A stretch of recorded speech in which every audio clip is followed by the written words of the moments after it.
Hey, it's Mr. Peace. Just got done speaking here at Westmorland Union Elementary School here in Westmoreland, California. And beautiful sunny day in Southern California. But got to share my heart with the kindergarten all the way through 8th graders today. 3 different programs, and all of that was focused on bullying, looking at the heart first, like we see our true best friends, that we also see them as one race human, just like the shirt says here too, but that we start to really show that same level of respect that we show the closest people in our lives.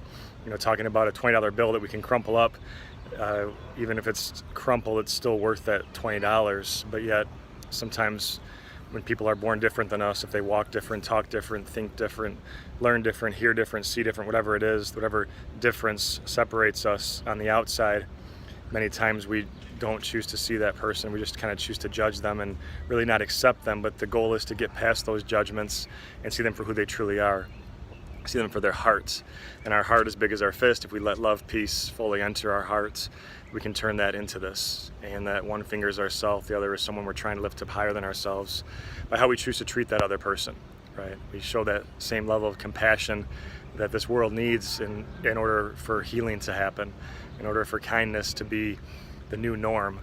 And so it was just amazing that so many students embraced that idea. They embraced the fact that they're all true miracles, like the M and L of our palms, M for miracle, the lines on our hands, and upside down W for worthy, or for Westmoreland too, right? But basically worthy of love, to give it and receive it. And that once we buy into that and believe our own self-worth, then we go and be that light to someone else's heart and help shine towards them that kindness that they need to start to believe in their own purpose and in their own self-identity, and really that they are worth something. And some people that don't see that, it's up to us, to finally buy into that and start to make this world a better place. So thank you again for touching my heart. You guys are beautiful. I hope to see you guys again soon. Until then, keep spreading the peace. Much love. Peace.